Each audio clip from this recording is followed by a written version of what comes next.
Okay जी, आज हम करने जा रहे हैं हमारा chapter number 10 that is financial market. Last chapter है हमारा सेकंड बुक का। ठीक है, अगर हम इसके अंदर बात करें तो सबसे पहली चीज़ आती है what do you mean by financial market. ठीक है जी, कहीं ना कहीं ये जो फाइनेंशियल मार्केट है ये आप लोगों ने इकोनॉमिक्स के अंदर फॉरेन एक्सचेंज मार्केट चैप्टर जब पढ़ा था, फॉरेन एक्सचेंज, वहाँ पर ही पढ़ा था फॉरेन एक्सचेंज मार्केट। ठीक है जी, तो काफ़ी हद तक उससे मिलती जुलती है, बस वो जो फॉरेन एक्सचेंज मार्केट थी उसके अंदर फॉरेन करेंसी का एक्सचेंज किया जाता था, और ये जो फाइनेंशियल मार्केट है इसके अंदर फाइनेंशियल एसेट्स का एक्सचेंज किया जाएगा। तो बेसिकली फाइनेंशियल मार्केट क्या होती है? Market for creation and exchange of financial assets like shares, bonds etcetera. ठीक है जी, कोई भी मार्केट जिसके अंदर हम क्या कर रहे हैं, क्रिएशन कर रहे हैं या एक्सचेंज कर रहे हैं फाइनेंशियल एसेट्स का, और वो फाइनेंशियल एसेट्स कहेंगे आपके शेयर्स हो सकते हैं, बॉन्ड्स हो सकते हैं, डिवेंचर्स हो सकते हैं, जो भी चीज़। ठीक है जी, इसके बाद ये काम क्या करती है? तो ये आपकी मदद करेगी mobilising your savings and channelizing them into the most productive use. भाई देखो, मार्केट के अंदर पैसा कहाँ से आता है? जो लोगों की सेविंग्स होती हैं, जो भाई लोग क्या सोच रहे हैं कि भाई इतना पैसा मेरे पास बच रहा है, मेरी जो इनकम है उसमें से एक्सपेंडिचर करने के बाद जो मेरे पास पैसा बच रहा है उसी पैसे को तो इन्वेस्ट करेगा ना इंसान।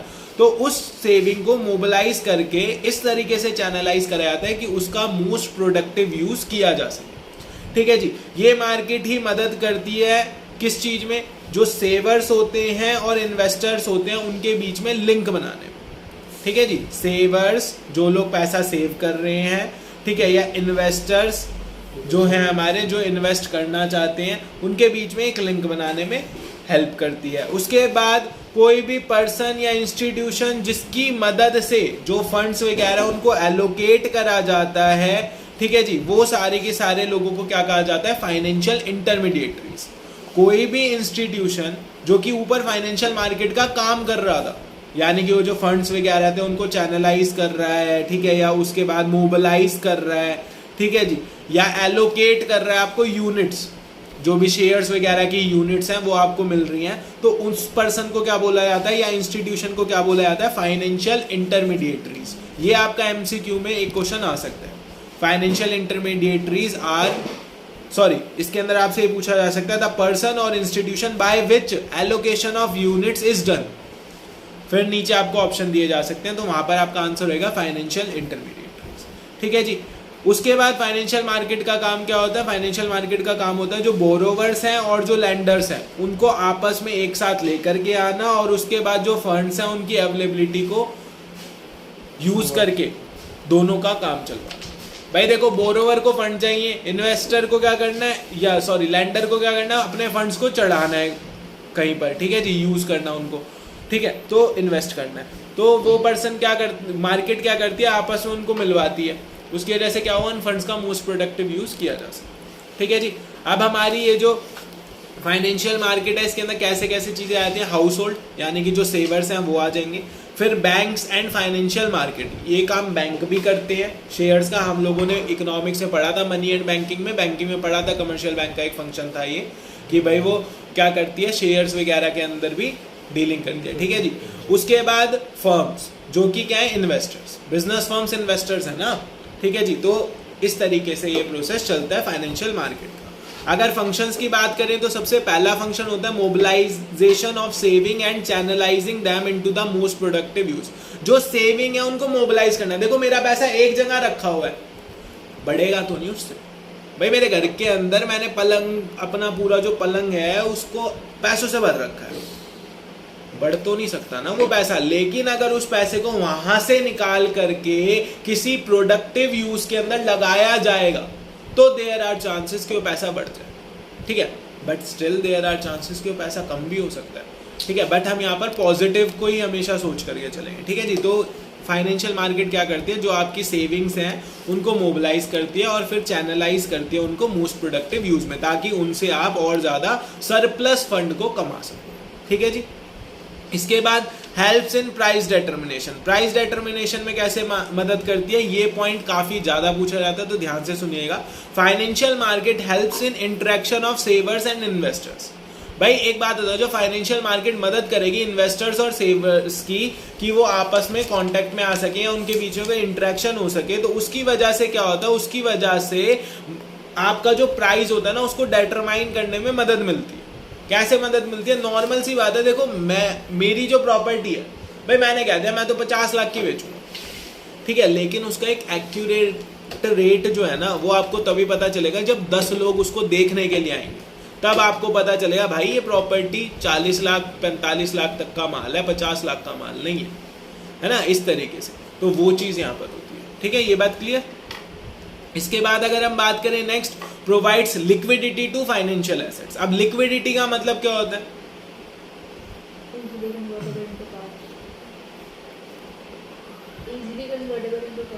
बिल्कुल, कोई भी ऐसी चीज जिसको हम जल्दी से जल्दी कैश में कन्वर्ट कर सकते हैं। मोर लिक्विडिटी मतलब कि आप बहुत इजीली कैश अपने पास अवेलेबल करा सकते हो, ठीक है ना। तो यहाँ पर क्या होता है, फाइनेंशियल एसेट्स को लिक्विडिटी प्रोवाइड करवाई जा रही है। किस तरीके से भाई? ये जो फाइनेंशियल मार्केट है वो फैसिलिटेट करती है कि आप आसानी से बाइंग एंड सेलिंग कर सकते हो फाइनेंशियल एसेट की। आप जब चाहो अपने शेयर्स खरीद सकते हो, जब चाहो बेच सकते हो, ठीक है। तो लिक्विडिटी आ गई ना, अब जब मर्जी चाहो उन्हें कैश में कन्वर्ट कर सकते हो, ठीक है जी। अब ये मत सोचिएगा जब मर्जी का मतलब ये हो गया कि अभी मैंने रिक्वेस्ट डाली तो अभी के अभी कन्वर्ट हो जाएंगे कैश के अंदर। थोड़ा सा टाइम प्रोसेस होता है उसके अंदर, ठीक है जी। उस टाइम प्रोसेस के अंदर आपके पास कैश आ जाएगा। ऐसा नहीं ना मेरे को अपना मकान बेचना है, तो मकान बेचने तो भैया 1-2 साल भी लग जाते हैं कई बार। अगर आपको एक सही पार्टी नहीं मिल रही है तो टाइम लग जाएगा, लेकिन यहाँ पर यह है कि आपको ये बेचना है तो आप उस रेट के ऊपर, जो करंट मार्केट में रेट चल रहा होगा उसके ऊपर ही बेच सकते हो। वो तो हमेशा रहेगी सिचुएशन, जब चाहो तब बेच सकते हो। रात को 12 बजे बेचो, सुबह 2 बजे बेचो, कभी भी बेचो। आप अपनी रिक्वेस्ट रेज कर सकते हो, जैसे ही मार्केट ओपन होगी आपकी रिक्वेस्ट प्लेस हो जाएगी, ठीक है जी। उसके बाद next thing is reduce the cost of transaction. अब जो कॉस्ट ऑफ ट्रांजेक्शन है ना उसको रिड्यूस कर देती है। किस तरीके से कर देती है? देखिए, यहाँ पर आपका टाइम सेव होएगा, ठीक है भाई, आपको कहीं जाने की जरूरत नहीं है, कोई चीज करने की जरूरत नहीं है। उसके बाद आपके जो एफर्ट्स हैं वो सेव हो जाते हैं, आपका पैसा भी बचेगा। जब आप इधर उधर जाओगे, 4 जगह धक्के खाओगे, उसके बाद उस कंपनी के शेयर ले रहे हो, तो भैया कहीं ना कहीं आपका पैसा भी तो वेस्ट होएगा, टाइम वेस्ट होएगा, ठीक है। आप बहुत सारे एफर्ट लगा रहे हो, लेकिन ये उन सब चीज़ों को रिड्यूस कर देगी। क्यों? क्योंकि फाइनेंशियल मार्केट सीधा आपको बता देती है, ठीक है जी। अभी हम पढ़ेंगे कि ऑनलाइन भी होता है ये सब कुछ, तो ऑनलाइन हो गया, वहाँ से आप कर सकते हो, ठीक है। इसके बाद फाइनेंशियल मार्केट कितने टाइप की होती है ये इंपॉर्टेंट है काफ़ी ज़्यादा। तो फाइनेंशियल मार्केट 2 टाइप की होती है, एक होती है कैपिटल मार्केट और एक होती है मनी मार्केट। कैपिटल मार्केट जो लॉन्ग टर्म रिक्वायरमेंट के लिए होती है, क्योंकि कैपिटल वर्ड आ गया, ठीक है जी। और मनी मार्केट जो कि शॉर्ट टर्म रिक्वायरमेंट के लिए होती है, ठीक है जी। Capital market long term requirement के लिए, money market short term requirement के लिए। अगर कैपिटल मार्केट की मैं बात करूं तो इसके अंदर 2 तरीके की मार्केट होती है। एक होती है प्राइमरी मार्केट, एक होती है सेकेंडरी मार्केट। प्राइमरी मार्केट की अगर हम बात करें तो प्राइमरी वर्ड का मतलब हो गया एकदम स्टार्टिंग, है ना। तो यहाँ पर नए शेयर्स और डिबेंचर्स के अंदर डील करा जाता है, ठीक है जी, न्यू इशू के अंदर डील करा जाता है। सेकेंडरी मार्केट के अंदर जो ऑलरेडी सिक्योरिटीज इशूड हो चुकी थी उनके अंदर डील करा जाता है। कैसे भाई? देखो, अगर मैंने कोई नया इशू आया वो खरीद लिया, ठीक है, बाद में मैं उसको बेच रहा हूँ, तो जब मैं उसको बेचूंगा तो कोई और भी मार्केट के अंदर होगा जो उसको खरीद रहा होगा। तो जब वो पर्सन उसको खरीद रहा है तो उसको तो सेकेंड हैंड शेयर मिल रहे हैं ना, तो वो होते हैं सेकेंडरी मार्केट के अंदर, ठीक है जी। प्राइमरी मार्केट के अंदर जो नया इशू होता है उसकी बात करिए, ठीक है जी, ये बात याद रहेगी। अब ये प्राइमरी मार्केट के अंदर या सेकेंडरी मार्केट यानी कि दोनों ही एक ही के अंदर आती है, दैट इज कैपिटल मार्केट। तो इसके अंदर कौन कौन से लोग पार्टिसिपेंट्स होते हैं? तो भाई आपका बैंक इसके अंदर पार्टिसिपेंट होता है, इन्वेस्टर्स पार्टिसिपेंट्स होते हैं, म्यूचुअल फंड्स, LICs और इस टाइप की चीजें इसके अंदर आ जाती है, ठीक है जी। वहीं पर अगर मैं बात करूं मनी मार्केट में, तो मनी मार्केट के अंदर क्या चीजें आती हैं? देखो, कैपिटल मार्केट के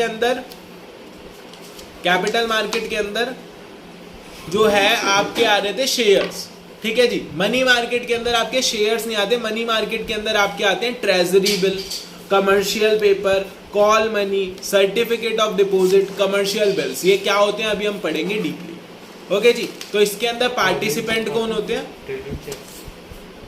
इसके अंदर पार्टिसिपेंट्स कौन होते हैं? RBI, commercial bank, investors, LIC और इस टाइप की चीजें, ठीक है जी। इसके बाद अगर हम आगे बात करें, नेक्स्ट इज जो हमारी कैपिटल मार्केट होती है उस मार्केट को सेबी कंट्रोल करता है, ठीक है जी। ये चीज आपको याद रखनी है, MCQ में पूछा जा सकता है, who controls the capital market, तो आपके माइंड में शायद सीधा आए कि भाई इसके अंदर बैंक थे, म्यूचुअल फंड्स थे, इन्वेस्टर्स थे, तो शायद आंसर ये होगा बैंक्स होंगे।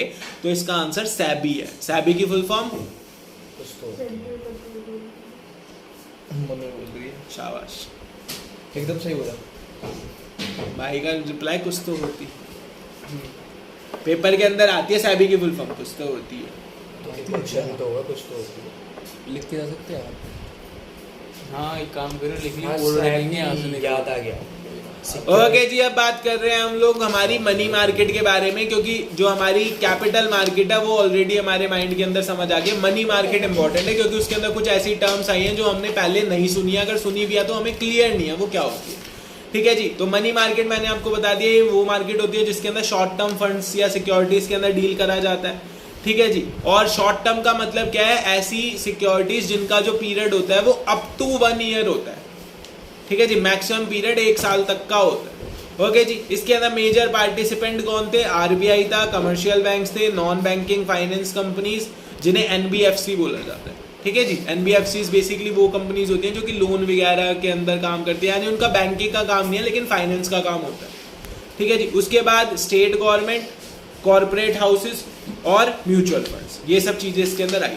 अब आ जाते हैं कि इसके अंदर हमने कुछ इंस्ट्रूमेंट्स पढ़े थे। तो सबसे पहला इंस्ट्रूमेंट हमने पढ़ा था ट्रेजरी बिल, कि जी ट्रेजरी बिल होता क्या है। असल में क्या होता है, ट्रेजरी बिल जो होता है वो हमारे RBI के थ्रू इशू करा जाता है गवर्नमेंट के बिहाफ पर।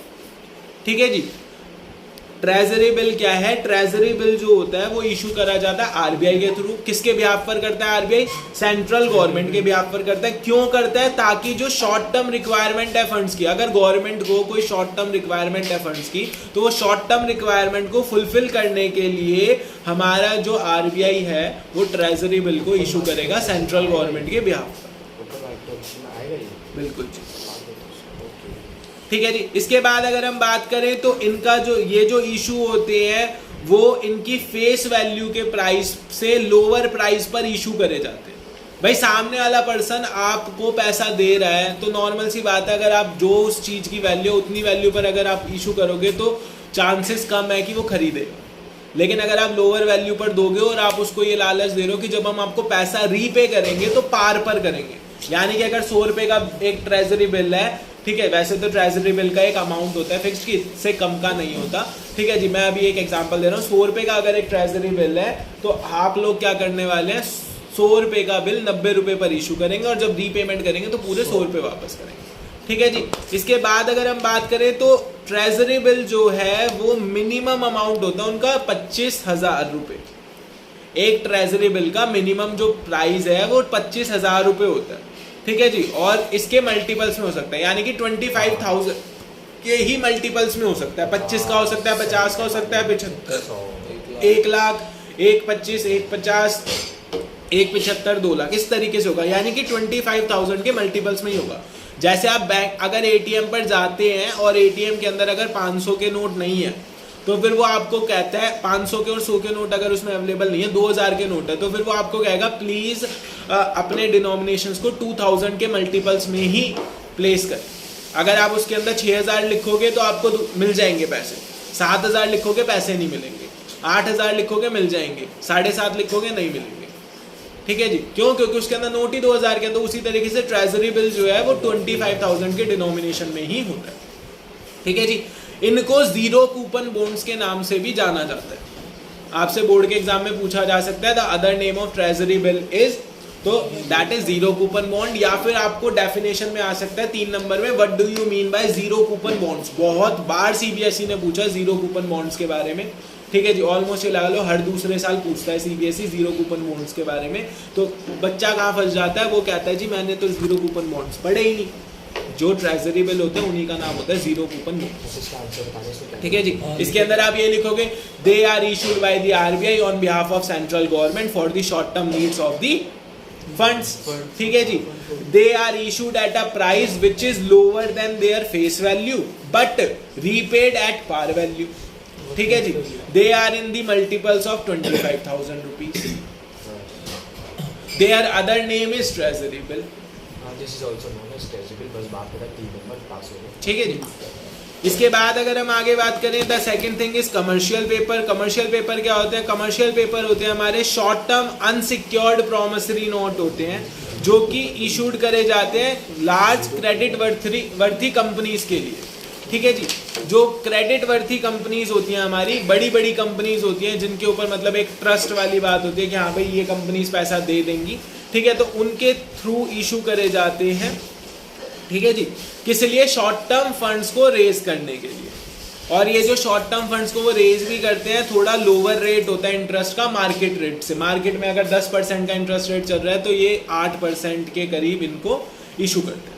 ठीक है जी, उसके बाद क्या होता है? ये एक नेगोशिएबल इंस्ट्रूमेंट होता है जो कि ट्रांसफरेबल होता है by endorsement and delivery with a fixed maturity period of 15 days to 1 year। इनका जो एक मैच्योरिटी पीरियड होता है वो 15 दिन से 1 साल तक का होता है। तो मैंने आपको ऑलरेडी बता दिया कि जो हमारी मनी मार्केट होती है वो शॉर्ट टर्म पीरियड के लिए होती है, जो कि पीरियड 1 साल से तक का हो सकता है, अप टू 1 year।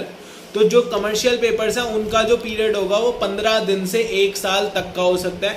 इशूड करे जाते हैं लार्ज क्रेडिट वर्थी कंपनीज के थ्रू। ठीक है जी, किस लिए इशू करे जाते हैं? ताकि वो फंड्स को रेज कर सके।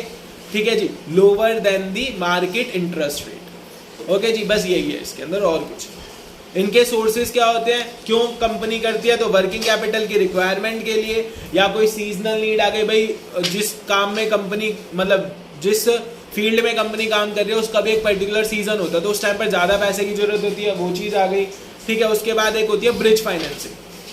ब्रिज फाइनेंसिंग याद होगा आप लोगों को क्या होती है, हम लोगों ने पहले भी पढ़ी थी। कंपनी को पहले पैसे टेम्परेरी अरेंजमेंट। ठीक है जी, ओके जी। अगर हम थर्ड पॉइंट की बात करें, और third point is call money. Call money क्या होता है? Basically call money is a inter bank transaction. यहाँ पर क्या होता है, जो हमारे बैंक्स वगैरह होते हैं उनको अगर कोई फंड वगैरह की जरूरत पड़ती है तो वो क्या करते हैं, एक दूसरे से पैसा बोरो कर लेते हैं, जिसके अंदर जो टाइम पीरियड होता है इस बोरिंग का वो होता है 1 day to 15 day। 1 दिन से 15 दिन तक का टाइम पीरियड होता है। ठीक है, बैंक्स इसमें आपस में एक दूसरे से क्या कर लेते हैं, पैसा बोरो कर लेते हैं, और जैसे ही वो उनके पास पैसा आता है वो वापस दे देते हैं। और ये पैसा बोरो क्यों करा जाता है? ताकि वो एक सफिशिएंट कैश रिजर्व को मेंटेन करके रख सके आरबीआई के अकॉर्डिंग। ठीक है जी, इस चीज के लिए इसके अंदर जो इंटरेस्ट पे किया जाता है, ठीक है जी, इस कॉल मनी के ऊपर, उसको बोला जाता है कॉल रेट। ठीक है जी, उसको क्या बोला जाता है? Call rate. आपसे एग्जाम में पूछा जा सकता है the call rate is charged on which instrument. यहाँ पर मुद्दे की बात है कि हम कुछ इंस्ट्रूमेंट्स पढ़ रहे हैं मनी मार्केट के, तो call rate is charged on call money instrument. ठीक है जी, इसके बाद आगे बात करें, the next thing is certificate of deposit. तो सर्टिफिकेट ऑफ डिपॉजिट क्या होते हैं? सबसे पहली चीज अनसिक्योर्ड इंस्ट्रूमेंट होते हैं। ठीक है, इशूड करे जाते हैं किस चीज के लिए? इन फॉर्म बियरर फॉर्म में इशू करे जाते हैं। कौन इशू करता है? कमर्शियल बैंक या फिर फाइनेंशियल इंस्टीट्यूशंस। ठीक है जी, अनसिक्योर सर्टिफिकेट ऑफ डिपॉजिट जो होते हैं एक टाइप के अनसिक्योर्ड इंस्ट्रूमेंट्स होते हैं। ठीक है जी, जिसको कमर्शियल बैंक या फाइनेंशियल इंस्टीट्यूशन जो है वो इशू करता है। ठीक है जी, इसको इशू क्यों करा जाता है? ये इशू करे या किसको करा जाता है, पहले ये समझ लेते हैं, फिर समझ आ जाएगा आपको क्यों करा जाता है। इसको इशू करा जाता है किसी भी इंडिविजुअल को, कॉर्पोरेशन को, कंपनी को। किस लिए करा जाता है? ताकि वहां से पैसा आ सके छोटे टाइम पीरियड के लिए, और वो टाइम पीरियड होता है 91 days से लेकर के 1 year तक। ठीक है जी, certificate of deposit in short यहाँ पर ये कह दिया कि हाँ जी आपने हमारे को पैसा जमा कराया है, हमने उस पर्सन को एक सर्टिफिकेट दे दिया इस चीज का कि आपका पैसा हमारे पास है, जैसे कोई स्लिप दे दिया, कुछ भी दे दिया। और उस डिपॉजिट का टाइम पीरियड क्या होगा? 91 days से 1 year तक का। ठीक है जी, ये चीज कौन इशू करता है? कमर्शियल बैंक्स या फिर फाइनेंशियल इंस्टीट्यूशंस इसको इशू करते हैं। Next is commercial bill. दोनों में आपको कंफ्यूज नहीं होना है। कमर्शियल बिल्स जो है ये मत सोचिएगा कि भाई यहाँ पर कमर्शियल बिल्स की बात आ रही है तो सीधा कमर्शियल बैंक हम घुसा दें। थोड़ा ध्यान से इसको समझना और फिर करना। ये क्या होता है? एक टाइप का बिल ऑफ एक्सचेंज होता है जो कि हम यूज करते हैं वर्किंग कैपिटल की रिक्वायरमेंट के लिए। जो आप लोगों ने पिछले साल पढ़ा था, आपको याद हो, बिल ऑफ एक्सचेंज, उसी से मिलता जुलता है यहाँ पर, या वो ही है। इसके अंदर क्या होता है? जो सेलर होता है गुड्स का, वो एक बिल बनाता है। ठीक है जी, किसके नाम पर? बायर के नाम पर। ठीक है जी, किस चीज के लिए बना रहा है? क्योंकि उसने उसको कुछ गुड्स बेचे हैं उधार। ठीक है। और वो जो बिल होता है बायर उसको जब एक्सेप्ट कर लेता है तो वो एक इंस्ट्रूमेंट बन जाता है जिसको बोलते हैं मार्केटेबल इंस्ट्रूमेंट, यानी कि वो बिल ये रिप्रेजेंट कर रहा है कि भैया सामने वाले पर्सन ने ये एक्सेप्ट कर लिया कि जिसके पास ये बिल होगा मैं उसको इतने पैसे दूंगा, ठीक है जी। और फिर क्या होता है, ये जो इंस्ट्रूमेंट है वो मार्केट के अंदर यूज किया जा सकता है। इवन इस इंस्ट्रूमेंट को आप कमर्शियल बैंक में जा करके डिस्काउंट भी करा सकते हो अगर आपको मैच्योरिटी डेट से पहले की नीड है फंड्स की, ठीक है जी। टाइम पीरियड वही 1 साल से कम का रहेगा, इसका कोई फिक्स टाइम पीरियड नहीं होता। 15 दिन के लिए भी होता है, 1 महीने के लिए भी होता है, 3 महीने के लिए भी होता है, कितना भी दिन हो सकते हैं, बट 1 साल से कम का ही टाइम पीरियड रहेगा। ये चीज़ आपको याद रखो, ठीक है जी। पांचों के पांचों इंस्ट्रूमेंट क्लियर हो गए। अगर मैं एक बार रिपीट करूं तो सबसे पहला इंस्ट्रूमेंट था ट्रेजरी बिल। कौन इशू करता था? RBI on behalf of central government for short term financial needs, ठीक है जी। उसके बाद था कमर्शियल पेपर्स। बेसिकली यहाँ पर क्या होता था, एक टाइप का प्रॉमिसरी नोट होता था जो कि large credit worthy companies issue करती थी, ठीक है, मार्केट रेट से कम रेट पर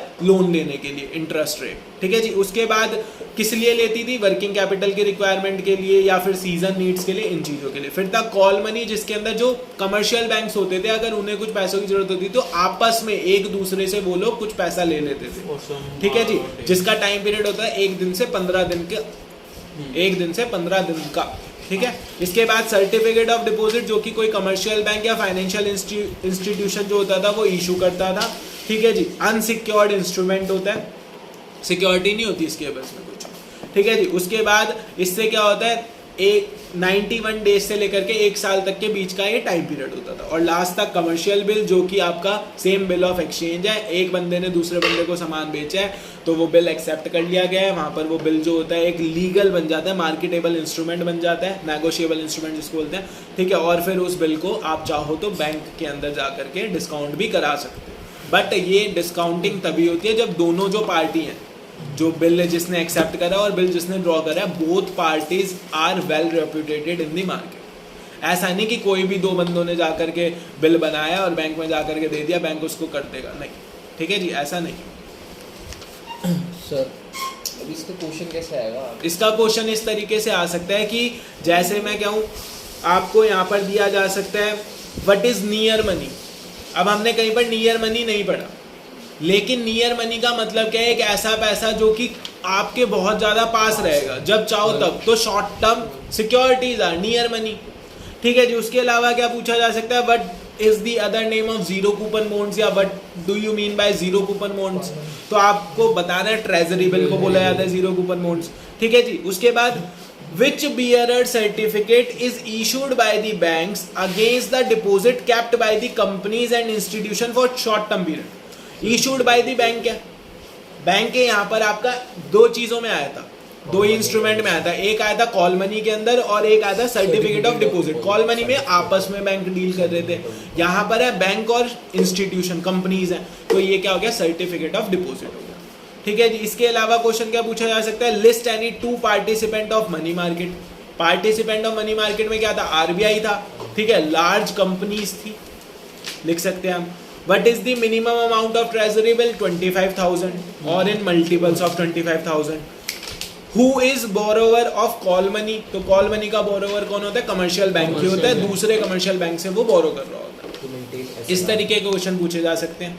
ये 1 मार्कर में भी पूछे जा सकते हैं, 3 मार्कर में। अगर यही सेम क्वेश्चन 3 मार्कर में पूछा जा सकता है तो पहले आप क्या बताएंगे कि जी कमर्शियल बैंक की होता है, और फिर कॉल मनी को एक्सप्लेन कर देंगे, जिसके अंदर जिस रेट ऑफ इंटरेस्ट पर हम उस कॉल मनी की रीपेमेंट करते हैं उसको बोला जाता है कॉल रेट, ठीक है। इसके बाद आगे बात करें तो नेक्स्ट थिंग इज, ऑलरेडी हम लोग जान चुके थे कैपिटल मार्केट के बारे में कि जी लॉन्ग टर्म फंड्स में डील करती है, जिसमें 2 तरीके की मार्केट होती है। प्राइमरी मार्केट जो कि डील करती है नई करेंसीज के ऊपर, ठीक है जी, जिसके अंदर आपके कुछ मेथड्स हैं न्यू इशू के लिए। बेसिकली यहाँ पर क्या होता है, सबसे पहले ऑफर थ्रू प्रोस्पेक्टस, आप लोगों को पहले प्रोस्पेक्टस देते हो। प्रोस्पेक्टस क्या होता है, एक डॉक्यूमेंट होता है, ठीक है जी, जिसके अंदर आपकी कंपनी की सारी डिटेल्स लिखी होती है। जो आप सिक्योरिटी इशू कर रहे हो, सिक्योरिटी की सारी डिटेल्स लिखी होती है, और आप लोगों को बता रहे हो कि भाई हम ये सिक्योरिटी इशू कर रहे हैं, इस अमाउंट पर इशू कर रहे हैं, पैसा हम इंस्टॉलमेंट्स में लेंगे या लमसम में लेंगे, वो सारी चीज़ें मेंशन होती है इसके अंदर, ठीक है। पब्लिक को आप अपील कर रहे होते हैं इसके थ्रू कि आप हमारी कंपनी में इन्वेस्ट कीजिए। उसके बाद नेक्स्ट होता है ऑफर फॉर सेल, फिर आप जो भी आपके शेयर्स वगैरह उनको सेल के लिए ऑफर कर देते हो, ठीक है जी। फिर प्राइवेट एक तरीका होता है प्राइवेट प्लेसमेंट, जिसके अंदर क्या होता है कि सिक्योरिटीज जो है वो इंस्टीट्यूशनल इन्वेस्टर्स जो होते हैं ना उनको दी जाती है, ठीक है जी। प्राइवेट प्लेसमेंट में क्या हो गया, इंस्टीट्यूशनल इन्वेस्टर्स, आप डायरेक्टली मार्केट में नहीं दे रहे, कुछ सिलेक्टेड इंडिविजुअल्स को वो सिक्योरिटीज आप दे देते हो, ठीक है जी। उसके बाद राइट इशू, राइट इशू के अंदर क्या होता है, राइट इशू के अंदर जो नए शेयर्स हम ऑफर कर रहे हैं सबसे पहले उसको पुराने शेयर होल्डर्स को बोला जाता है कि क्या हम लोग ये सिक्योरिटी इशू कर रहे हैं, क्या आप इनको लेना चाहोगे, तो उनके पास राइट होता है कि अगर वो लेना चाहते हैं तो पहले हम उनको ऑफर करेंगे, उसके बाद वो सिक्योरिटी मार्केट में आती है, ठीक है। नेक्स्ट होता है आईपीओज। अभी आप लोगों ने सुना होगा LIC का आईपीओ आया था, कुछ आईपीओज आते जा रहे हैं, जोमेटो का आईपीओ आया था।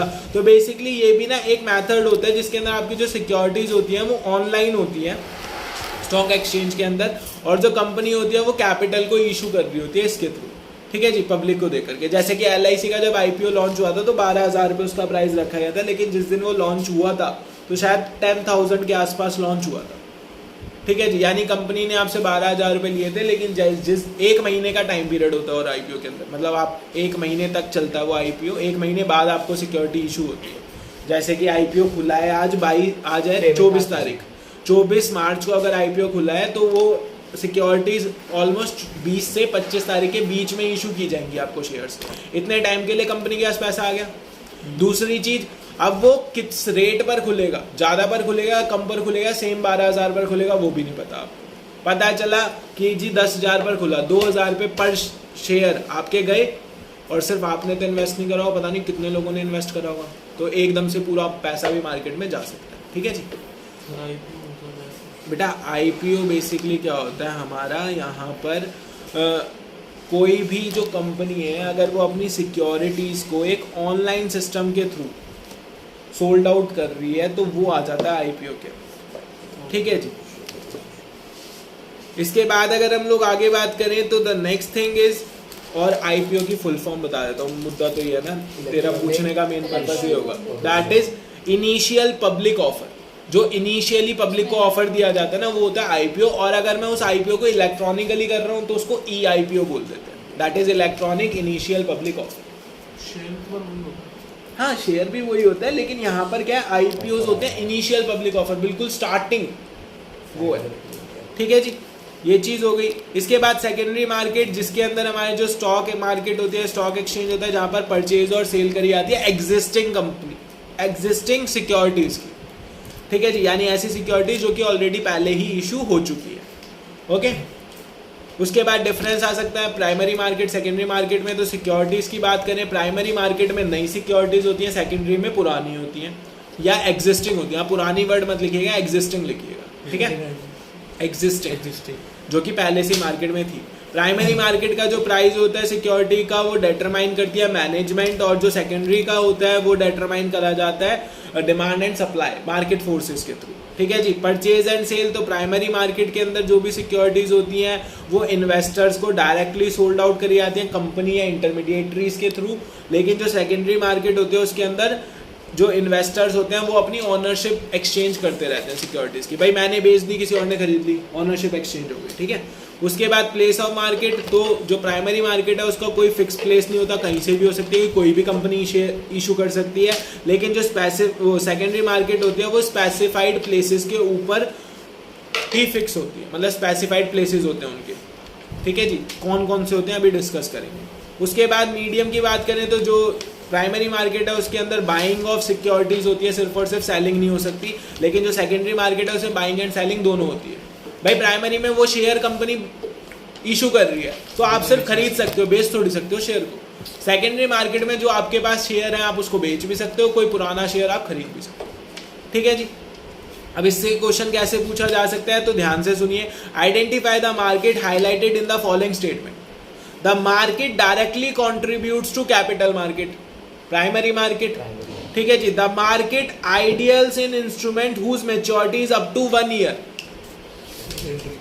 नलायको मनी मार्केट, मनी मार्केट है, अप टू 1 ईयर है ना, ठीक है जी। उसके बाद it deals in medium and long term securities, तो भैया प्राइमरी मार्केट नहीं आएगा यहाँ पर, कैपिटल मार्केट आएगा। कहीं आप लोग सोचो कि प्राइमरी मार्केट में घुसे रहे, नहीं, कैपिटल मार्केट और मनी मार्केट है हमारी मेन मार्केट फॉर्म्स, तो कैपिटल मार्केट आएगा, ठीक है जी। It is also known as stock exchange and deals in sale and purchase of previously issued securities, तो ये क्या है हमारी सेकेंडरी मार्केट, ठीक है जी। It requires less investment as value of securities is generally low, it requires less investment, कम investment की जरूरत पड़ती है, as value of securities is generally low. Primary बताइए कौन सी मार्केट है? तो अभी जो हमने पढ़ा है, जब रिकॉल करोगे तो तब ध्यान से इस क्वेश्चन को देखना, अपने आप आंसर निकल कर आएगा, साफ साफ लिखा हुआ है डेफिनेशन के अंदर, ठीक है जी। आगे बात करें अगर हम, तो नेक्स्ट आता है सिक्योरिटी एक्सचेंज या फिर शेयर मार्केट। मोस्ट इंपॉर्टेंट, आधे से ज्यादा दुनिया इस शेयर मार्केट को समझने के पीछे बैठी हुई है, ठीक है जी। तो हम उसी के ऊपर जा रहे हैं, दैट इज स्टॉक एक्सचेंज या शेयर मार्केट। तो अगर स्टॉक एक्सचेंज की बात करें, सबसे पहली चीज, स्टॉक एक्सचेंज क्या है? एक इंस्टीट्यूशन होता है जो कि प्रोवाइड करता है platform for buying and selling of existing securities, ठीक है जी। एग्जिस्टिंग सिक्योरिटीज की बाइंग एंड सेलिंग के लिए जो इंस्टीट्यूशन प्लेटफॉर्म हमें प्रोवाइड करता है उसको क्या बोला जाता है? स्टॉक एक्सचेंज, ठीक है जी। फैसिलिटेट करता है कि जो सिक्योरिटीज हैं उनका एक्सचेंज किया जा सके, जैसे कि शेयर्स, डिबेंचर्स, ऑल दैट, ठीक है जी। और किस चीज में? मनी के अंदर या फिर कोई भी चीज हो, ठीक है। यहाँ पर पहली चीज, इसके कुछ इंपॉर्टेंट फंक्शन तो आता है, providing liquidity and marketability in existing securities. जो एग्जिस्टिंग सिक्योरिटीज हैं उनके अंदर भी लिक्विडिटी और मार्केटेबिलिटी आ सके। ऐसा नहीं ना मैंने एक बार खरीद ली तो भैया बस सब खरीद ही रखी है, उसके अंदर मेरे को अगर कैश की जरूरत पड़ गई, मैंने खरीद रखे है, तो जब मर्जी कैश की जरूरत हो यहाँ पर मैं उनको बेच सकता हूँ और कैश आ जाएगा मेरे पास, ठीक है। मेरे को कोई एग्जिस्टिंग शेयर खरीदना, भाई एप्पल का शेयर खरीदना है, ठीक है, तो उसके लिए मेरे को सेकंड हैंड ही तो मिलेगा ना, वो नया इशू अगर एप्पल नहीं कर रहा तो फिर पुराने ही शेयर्स लेने पड़ेंगे, तो वो चीज़ होगी। Next is pricing of securities. अब जो स्टॉक एक्सचेंज है हमारा, वो ही मदद करता है प्राइसिंग ऑफ सिक्योरिटीज के अंदर। कैसे मदद करता है? जो भी हमारे बायर्स और सेलर्स हैं उनको इंस्टेंट इंफॉर्मेशन दे देता है, भैया क्या प्राइस चल रहा है सिक्योरिटीज का करंटली, ठीक है जी, जिस पर आप खरीद सकते हो या बेच सकते हो। और प्राइस सेट कैसे होगा? Through the demand and supply of the securities, यानी मार्केट फोर्सेस के, ठीक है जी। उसके बाद आता है सेफ्टी ऑफ ट्रांजैक्शन। जो हमारी स्टॉक एक्सचेंज है वो हमें क्या करती है? सिक्योरिटी प्रोवाइड करती है, यानी कि एक लीगल फ्रेमवर्क प्रोवाइड करती है जिसके थ्रू हमारे जो भी ट्रांजैक्शंस होएगी उसके अंदर क्या आ जाएगी? सेफ्टी आ जाएगी ट्रांजैक्शन के अंदर, ठीक है जी। Next is contributes to economic growth. अब इकोनॉमिक ग्रोथ में बहुत ज्यादा मदद करेगी। किस तरीके से मदद करेगी? जो स्टॉक एक्सचेंज है वो एक प्लेटफॉर्म प्रोवाइड कर रही है जहां पर जो लोगों की सेविंग्स है उस सेविंग को चैनलाइज्ड करा जा रहा है एक मोस्ट प्रोडक्टिव इन्वेस्टमेंट प्रपोजल में, यानी कि लोगों का जो पैसा है ना उनके पास, वो पैसा कहीं रखा नहीं हुआ, घर में दबा करके नहीं रखा हुआ, वो पैसा मार्केट के अंदर फ्लो करता है, जिसकी वजह से क्या होता है? इकोनॉमिक ग्रोथ होती है। उसके बाद स्प्रेडिंग ऑफ इक्विटी कल्चर। भाई नॉर्मल सी बात है, यहाँ पर लोगों को सिखाया जा रहा है कि किस तरीके से आप क्या कर सकते हो, अपने पैसे को इन्वेस्ट कर सकते हो सिक्योरिटीज के अंदर, ठीक है जी, लोगों को सिखाई जा रही है ट्रेडिंग। उसके बाद स्कोप आता है स्पेक्यूलेशन का, कि भाई लोग, आप देख रहे हो कि कुछ लोग सुबह उठते हैं, ठीक है, मार्केट खोलकर बैठ गए, ठीक है, पूरा दिन वही मार्केट पर रहे, बढ़ रहा है, बेच दिया, कम हो रहा है, खरीद लिया, बढ़ रहा है, बेच दिया, कम हो रहा है, खरीद लिया, ये करके अपना हर रोज के 5-10 हज़ार रुपये छापे और अपना अर्निंग चल, ठीक है जी। लेकिन हर रोज के 5-10 हज़ार रुपये छापे सिर्फ ये पॉसिबल नहीं है, मार्केट जो है उसके अंदर रिस्क पूरा है, तो हो सकता है हर रोज के आप 5-10 हज़ार रुपये गवा भी सकते हो, ठीक है। तो basically subject to market risk है। आप एडवर्टीजमेंट भी पढ़ते हो तो वहां पर आता है it is subject to market risk, ठीक है। Read all documents carefully, all instructions carefully. तो वो किस लिए है कि बच्चे, ये जो है ना, आपको जिस कंपनी में आप इन्वेस्ट कर रहे हो, जब तक आप उसकी प्रॉपर इन्फॉर्मेशन नहीं लोगे तब तक इन्वेस्टमेंट करने का कोई फायदा नहीं। आप सोच रहे हो जी रिलायंस आजकल चाह रहा है मैं इन्वेस्ट कर दूं, पता थोड़ी है आज तक चाह रहा हो, क्या पता, एक मिनट बाद है ना, आज तक चाह रहा हो और आपने इन्वेस्ट करा, कंपनी डूब गई। ये मत सोचना कि आप अशुभ हो, लेकिन कुछ नहीं पता, आप कंपनी के प्लान्स देखो, कंपनी की नॉलेज लो, पास्ट में कंपनी क्या करती हुई आ रही है वो सारी चीजें देखो, उसके बाद कंपनी में इन्वेस्ट करो, और एकदम से सारा पैसा इन्वेस्ट मत कर दो, ठीक है जी। अपना एक ना होता है, जैसे कि लेट से मैं कहता हूँ आप लोग हर महीने 50,000 रुपये कमाओगे, 50,000 रुपये में मैं कहता हूँ आप 10% पोर्शन जो है अपना सेव करते हो, ठीक है जी। तो वो पूरा 10% मत इन्वेस्ट करो, 10% का भी 5% इन्वेस्ट करो, यानी कि 2500 रुपये इन्वेस्ट करो 5,000 की जगह। हाफ अमाउंट आपके पास एज अ रिजर्व रखा हुआ है ना, इन फ्यूचर कोई दिक्कत आई तो आपके पास स्टिल पैसा होगा, ठीक है जी।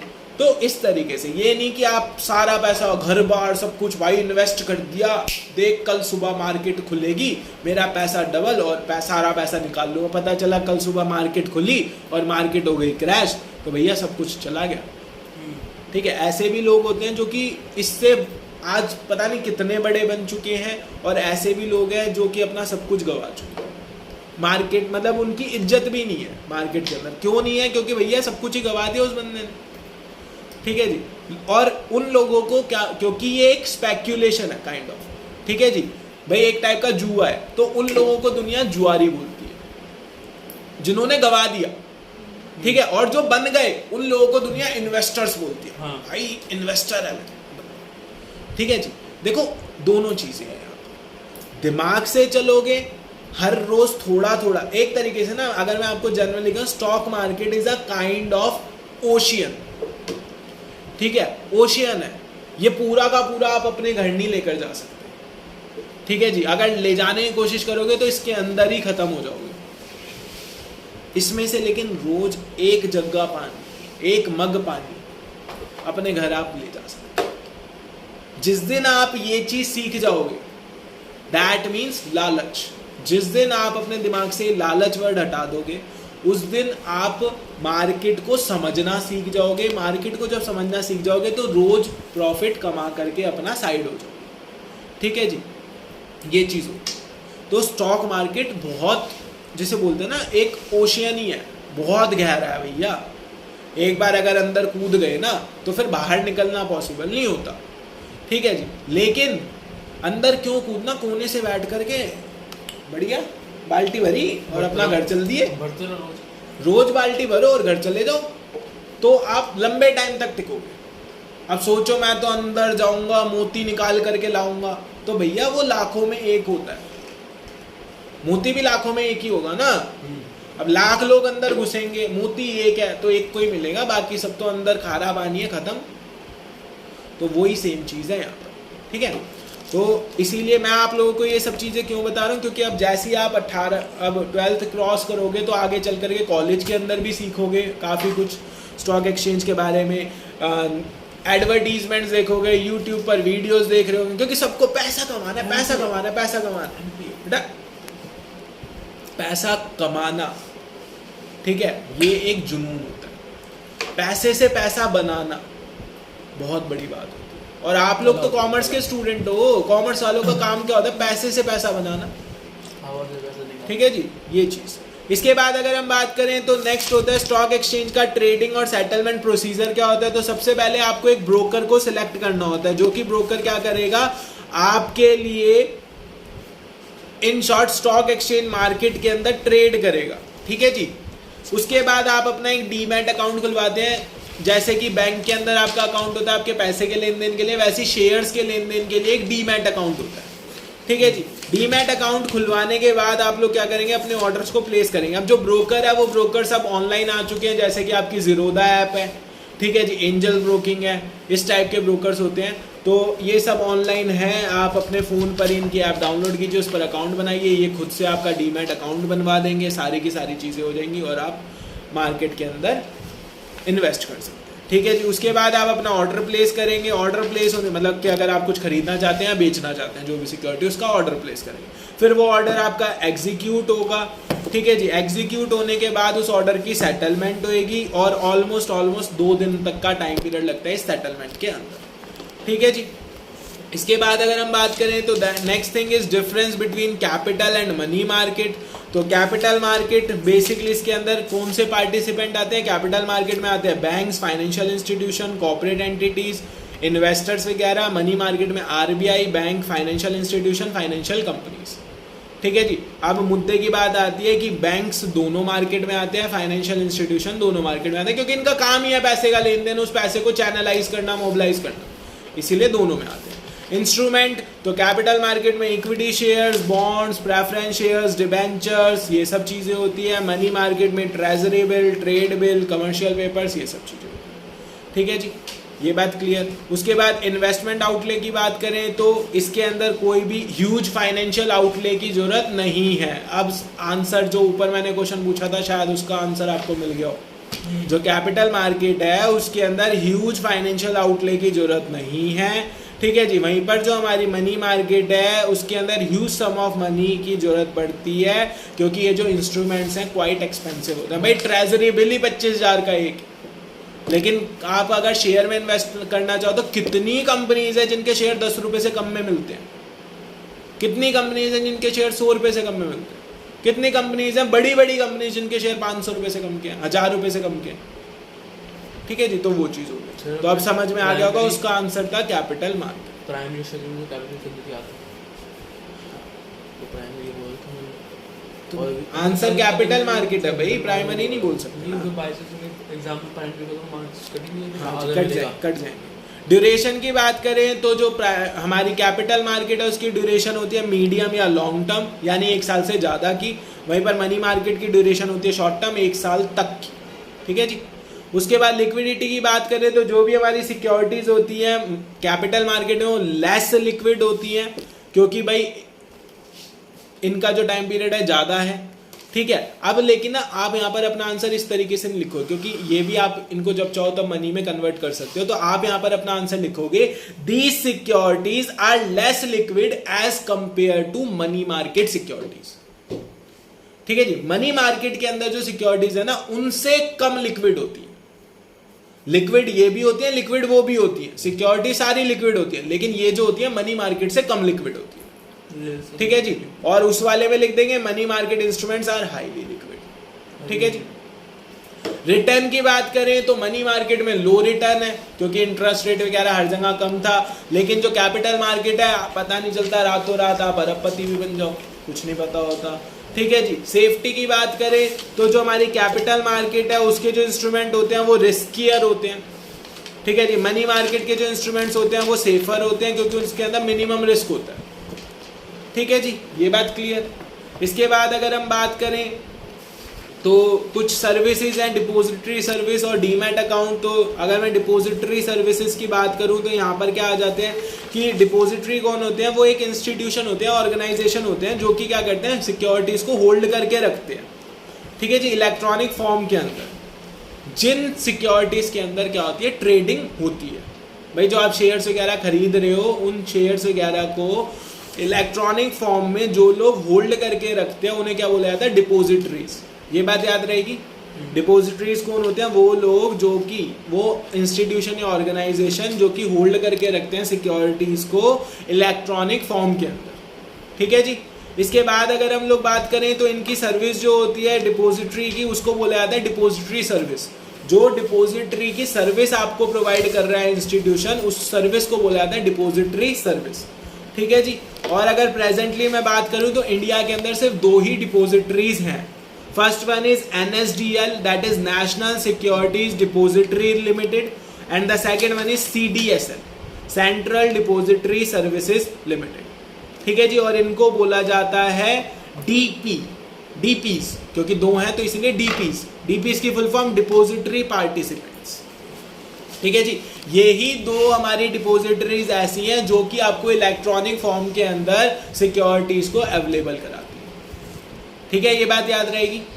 डिपॉजिटरीज कौन होते हैं, वो लोग या वो इंस्टीट्यूशंस जो कि जो सिक्योरिटीज हैं उनको होल्ड करके रखते हैं इलेक्ट्रॉनिक फॉर्म के अंदर। 2 सर्विसेज, 2 डिपॉजिटरीज हैं, CDSL, ठीक है जी, और दूसरी है NSDL। ओके, इनको बोला क्या जाता है, DPs बोला जाता है। इसके बाद क्या सर्विस प्रोवाइड करती हैं, तो डीमैटेरियलाइजेशन यानी कि डीमैट अकाउंट की सर्विस प्रोवाइड कर रही हैं आप लोगों को। ठीक है जी, इलेक्ट्रॉनिक फॉर्म की सर्विस। उसके बाद रीमैटेरियलाइजेशन यानी कि रीमैट की भी सर्विस कर रही है, which is reverse of demat. यानी कि आप क्या कर सकते हो, अगर आपको इलेक्ट्रॉनिक फॉर्म में नहीं चाहिए, आपको फिजिकल फॉर्म में चाहिए अपने शेयर्स का सर्टिफिकेट, भैया फिजिकल में ले लो, हमें कोई दिक्कत नहीं, क्योंकि इनके पास तो फिजिकल फॉर्म में वो शेयर्स थे, इन्होंने उनको इलेक्ट्रिकल फॉर्म में कन्वर्ट करा। तो अगर आपको फिजिकल चाहिए, फिजिकल में ले लो, इन्हें क्या दिक्कत है। ठीक है जी। उसके बाद नेक्स्ट होता है आपकी जो सिक्योरिटीज हैं या उनको ट्रांसफर करना या ओनरशिप को चेंज करने में ये आपकी मदद करेंगी। ठीक है जी। जो भी ऑनलाइन ट्रेडिंग के अंदर प्लेयर्स हैं, ठीक है जी, उनकी जो भी ट्रेड्स वगैरह होंगी यानी वो जो खरीदेंगे बेचेंगे उनकी सेटलमेंट करवाने में ये मदद करते हैं। कौन मदद करते हैं? डीपीज। ठीक है, ये बात याद रहेगी।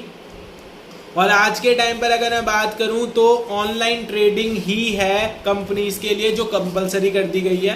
ठीक है जी, ऑन पेपर नहीं होती है, अब ऑनलाइन होती है, पेपरलेस ट्रेडिंग कर दी गई है। जो ऑनलाइन करो जी, आपको जो भी ट्रेडिंग करनी है ऑनलाइन कीजिए, पेपरलेस होगी ट्रेडिंग। ठीक है जी, जिसके लिए आपको क्या करना पड़ेगा? एक डीमैट अकाउंट खुलवाना ही पड़ेगा। ओके,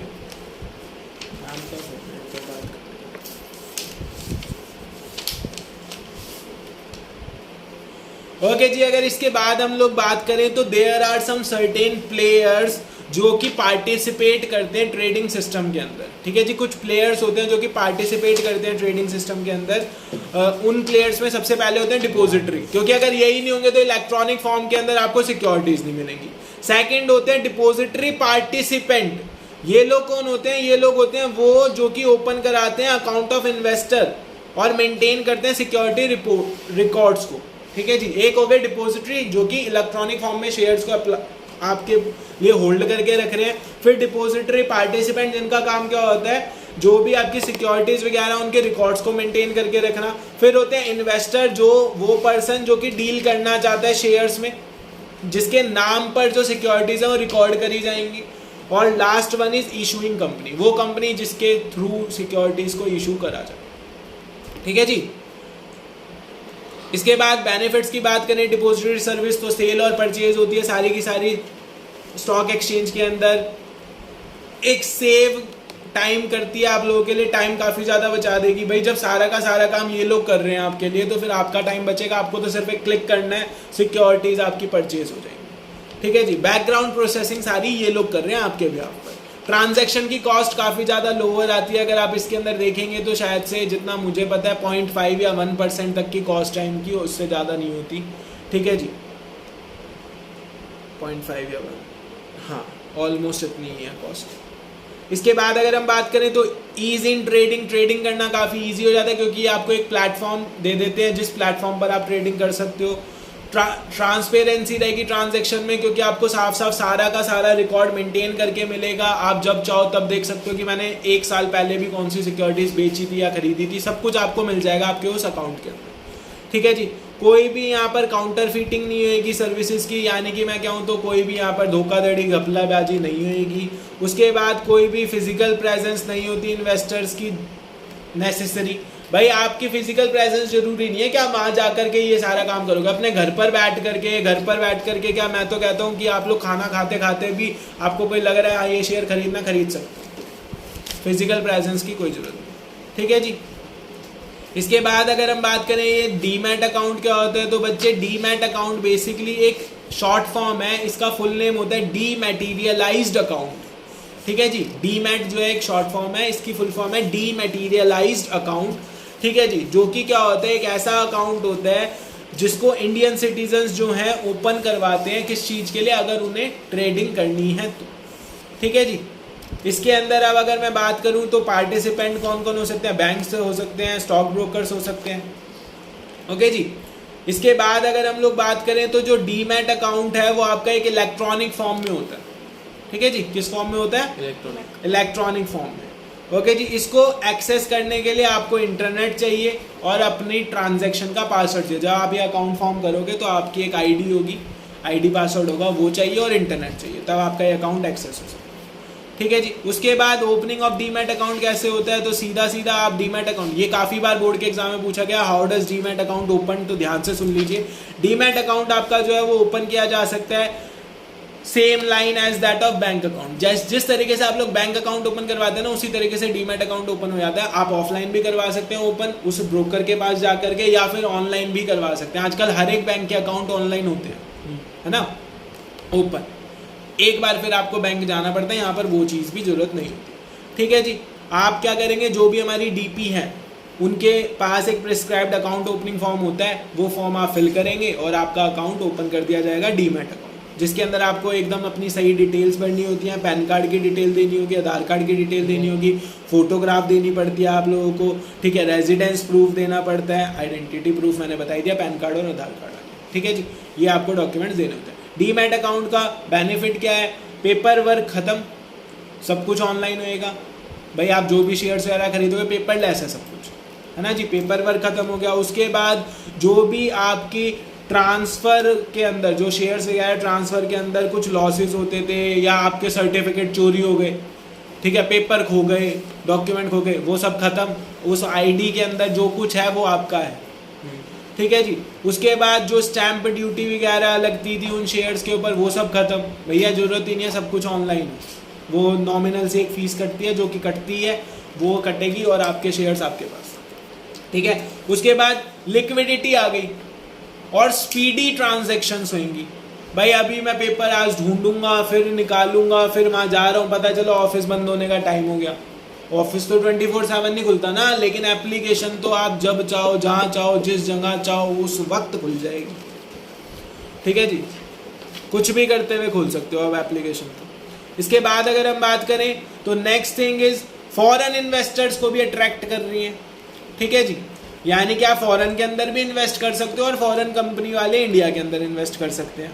उसके बाद सिंगल डीमैट अकाउंट जो है वो इक्विटी और डेब्ट दोनों तरीके के इंस्ट्रूमेंट्स के अंदर डील कर सकते हैं। ये नहीं कि इक्विटी के लिए अलग डीमैट खुलेगा और डेट के लिए अलग खुलेगा, एक ही अकाउंट से आप इक्विटी खरीदो, कुछ भी खरीदो, ठीक है जी, सब चलेगा, ठीक है जी। और जो ट्रेडर है वो कहीं से भी काम कर सकते हैं, जो कि मैंने आपको बताया, क्योंकि एक्सेस कहीं से भी हो सकता है, ठीक है जी। उसके बाद अगर मैं कहूँ आपका कोई आपको बोनस मिल रहा है कंपनी की तरफ से या कुछ भी हो रहा है, कोई मर्जर हो रहा है दो कंपनीज का आपस में और आपके पास दोनों के शेयर्स हैं, ठीक है जी, तो ये डीमैट अकाउंट में ऑटोमेटिकली हो जाएगा, आपको फिजिकल फॉर्म में कहीं जाने की जरूरत नहीं है। डीमैट अकाउंट में ऑटोमेटिकली जो डीपीज हैं वो खुद से करेंगी इस चीज़ को कि दोनों कंपनीज मर्ज हो रही है, आपके दोनों के शेयर हैं तो उन दोनों को ऐड अप कर दिया जाएगा, ठीक है जी। कुछ आपको बोनस मिल रहा है कंपनी की तरफ से, बोनस शेयर मिले हैं, तो आपको वहाँ जाने की जरूरत नहीं है, आपके डीमैट अकाउंट में वो ऐड अप हो जाएंगे, ठीक है। ये सारी की सारी चीज़ें हो गई। इसके बाद आता है हमारा most important topic, that is SEBI. SEBI क्या होता है? अगर हम सैबी की बात करें तो बच्चे सैबी क्या होता है हमारा,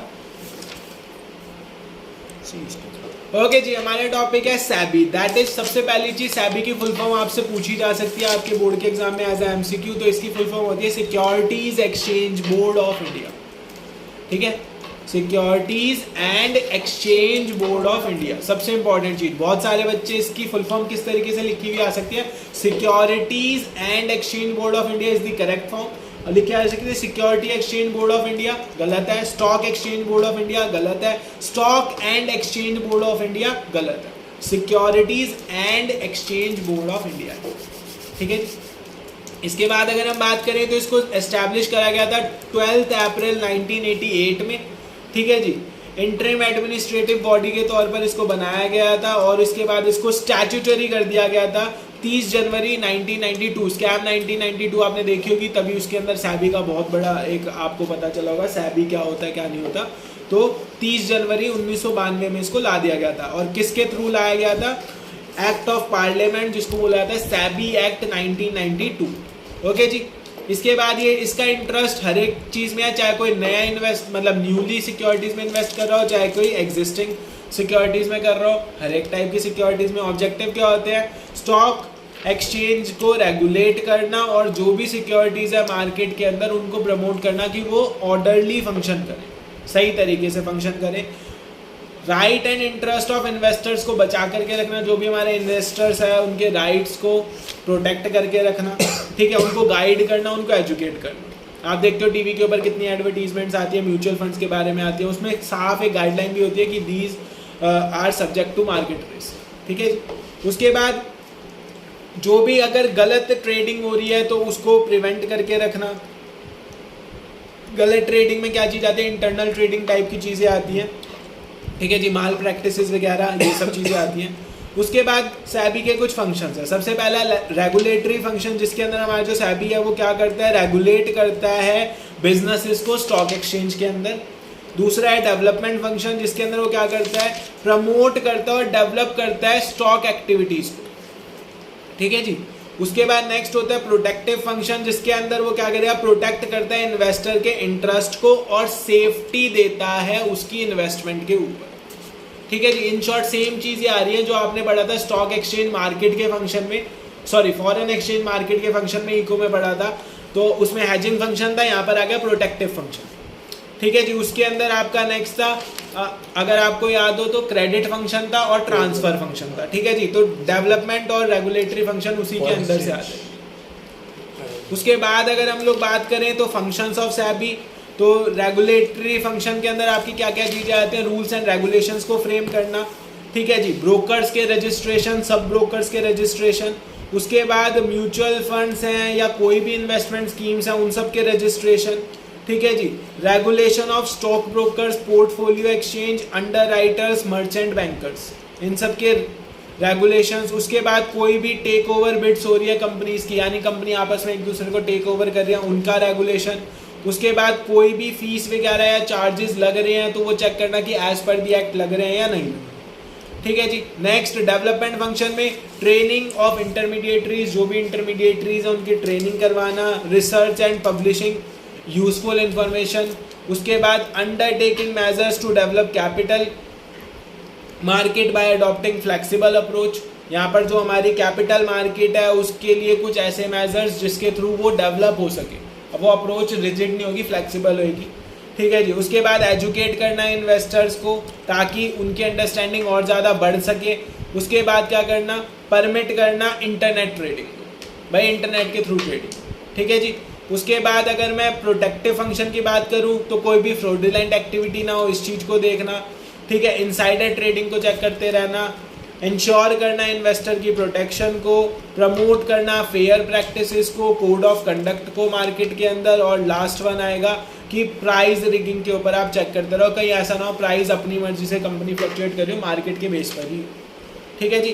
प्राइस रिगिंग का वैसे मतलब क्या होता है, कई बार क्या होता है मैन्युपुलेशन होता है, ठीक है, प्राइस के अंदर, जिसके थ्रू क्या होता है जो कंपनी होती है वो क्या करती है, प्राइस के अंदर कुछ चेंजेस ले आते हैं मार्केट प्राइस के अंदर, ठीक है, थ्रू इन्फ्लेशन या फिर डिप्रेशन। ठीक है। तो वो चीज़ ना हो। ठीक है जी। जैसे कि कुछ ऐसी प्रैक्टिसेस जिसके थ्रू क्या हो सकता है, चीट हो सकती है इन्वेस्टर के साथ या डीफ्रॉड हो सकता है। ओके जी। फिर आ जाता है आपका नेक्स्ट, हम आगे बात करें तो दैट्स इट, चैप्टर इतना सही है। इसके अंदर कुछ क्वेश्चंस पूछे जा सकते हैं, जैसे कि एक क्वेश्चन मैं आपको बता रहा हूँ केस स्टडी का, होपफुली आ भी सकता है एग्जाम में, इससे मिलता जुलता आ सकता है। That is Charu is the chartered accountant in Prakash limited. During the course of meeting with directors, she came to know that as against the previous year, this year company is going to declare handsome dividend offer. ठीक है जी।